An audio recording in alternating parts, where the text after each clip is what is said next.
This is not TECHSTREAM data, nor is this, nor is this, nor is this. Not one exhibit that Trooper Paul shared was TECHSTREAM data. The real TECHSTREAM data looks like this. The real TECHSTREAM data lives in the car's computer and inside of its laptop program. The real TECHSTREAM data is tamper-proof. You only have two options with it. You can take a screenshot on the computer, or I guess you could use your phone to take a photo of the computer screen. And that's it. That's why it would be very, very important for anyone who needs to conceal evidence to destroy those physical chips. However, you have the option to select certain parameters and download them to an Excel spreadsheet. Once the data is on the spreadsheet, anyone can delete or manipulate any of the numbers. Or, let me phrase it this way. Everything about those numbers can be altered. Every single thing. By carelessness or cluelessness or even misdirection. So what we're looking at with Trooper Paul's charts, these are spreadsheets. We have no guarantee that this is the same info as what was on the TECHSTREAM computer screen. The data on these charts is unlocked, and that's concern number one. Please don't strain your eyes by trying to read the screen. For what we're talking about, you just need to see the colors and the big picture. I'll put links to them in the description box so that you can see the PDFs and zoom in on them for a closer look. The same documents that the jury got. These are links to SleuthieGoosie's spreadsheet. I want to make sure to credit her for her hard work in assembling that. If you want to link, or if you want the link to the main spreadsheets, the masterpiece, I believe she has it pinned to the top of her Twitter account. So concern number one is that the data is unlocked. Here's concern number two. The formatting and use of color on these spreadsheets make it hard to read and could be viewed as psychologically manipulative. Exhibits are supposed to be a tool that help a jury to make an informed decision. So, at minimum, the tool, the exhibit, is something that the jury should be able to read and be able to understand. In my opinion, these exhibits fail at both of those goals. The formatting, the size, and the use of color make them difficult to read and understand at best. And at worst, the use of color is a deliberate manipulation. First of all, the font size is already so small. Then the physical ink saturation makes the numbers difficult to read. The color directs your attention towards certain things and diverts your attention away from others. And the use of red and yellow carry a subliminal influence. Some psychological studies indicate that red is perceived as alert, danger, anger, and aggression. Even yellow can carry a bias of caution, warning, and anxiety. The line that uses red and yellow for maximum effect is steering angle. The size of the angle in question, the bright yellow one, is 4.5 degrees. To put it into perspective, 4.5 degrees is 10% of one slice of pizza. That's the amount of steering that they're claiming is indicative of a pedestrian strike. And spoiler alert, the steering wheel degrees are 14 times to 17 times larger than the angle that the tires are turning. See this chart? It helps us to visualize how much you need to turn the steering wheel in order to get the tires to move. So 4.5 degrees on the steering wheel is less than half a degree. It's more like 1/4 of a degree, smaller than a toothpick. So that's concern number two. Concern number three is what has been included versus what has been omitted. When you look at a screenshot of real TECHSTREAM data in the TECHSTREAM computer program, it looks like this. Now, here are the metrics from the spreadsheet. Notice how on the actual text stream, we have only one row for speed, and the unit of measurement is miles per hour. I suspect you could click on that box and choose to view it in kilometers if you wanted to, but not both. So why would somebody choose to include both? In my opinion, if you've ever run a 5K race, you probably know that 5K sounds more impressive than 3.1 miles. It's bigger, it's more dramatic. See how with the color coding, it's easier to read the kilometers than the miles per hour? I believe that this was mental manipulation at work. Okay, let's look again at these two charts side by side. I matched up each line and realized that the native text stream includes a measurement for something called yaw rate, but the spreadsheet doesn't include it. So, what's yaw rate? YAW.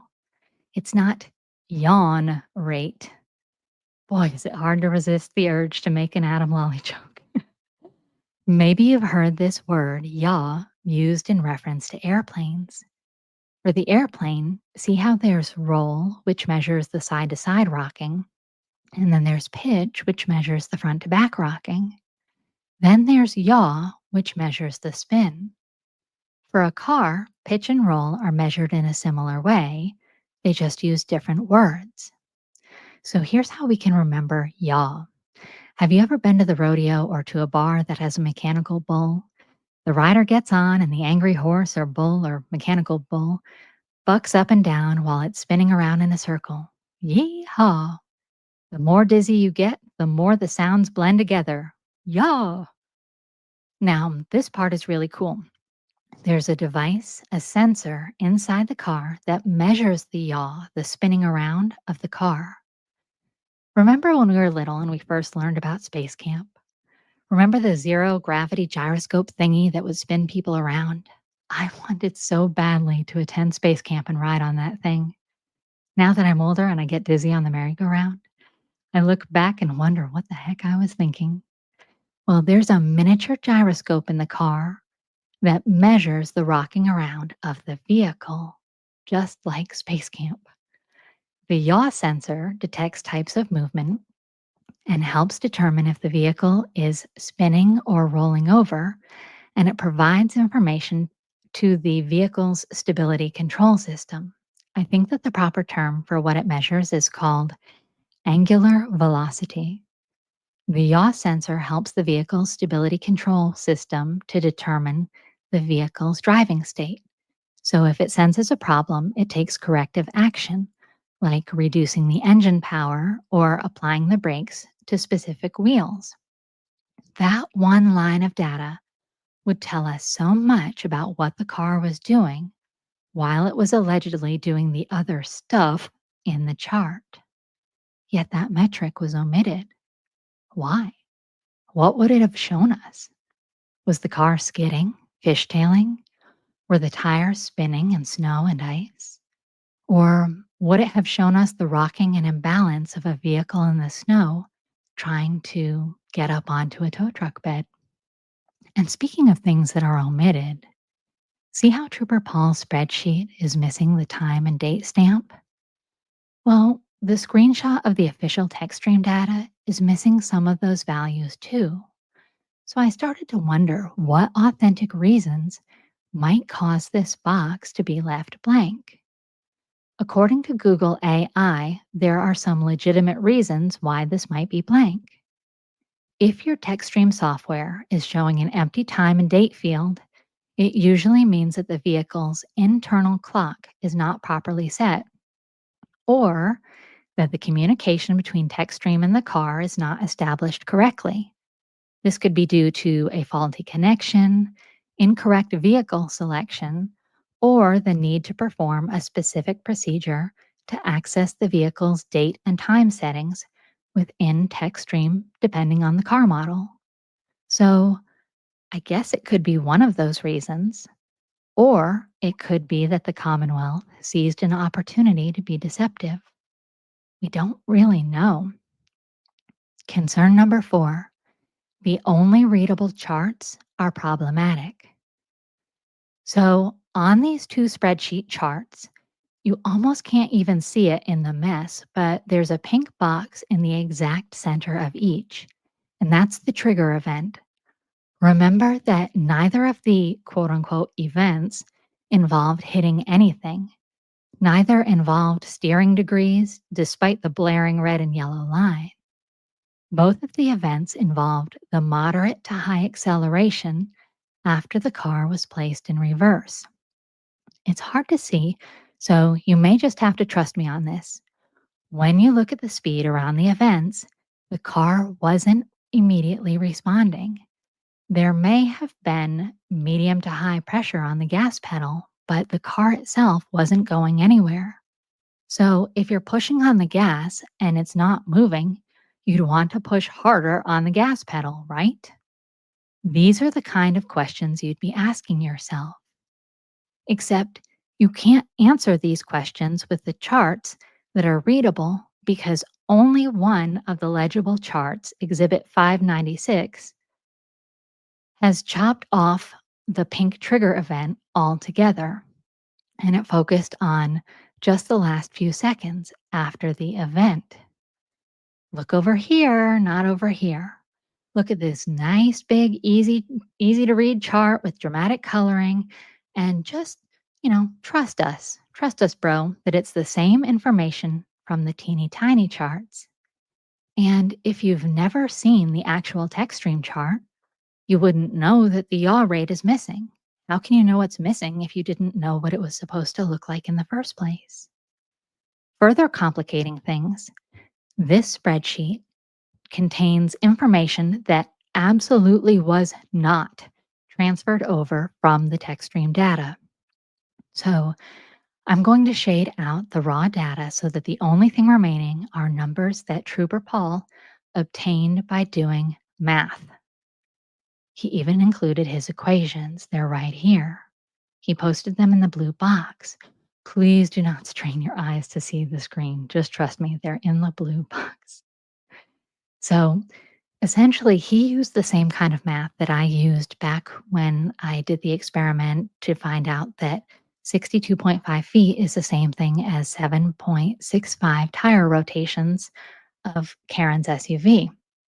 Remember back when I used the measuring tape and I calculated the distance and the number of the rotations using the tire size?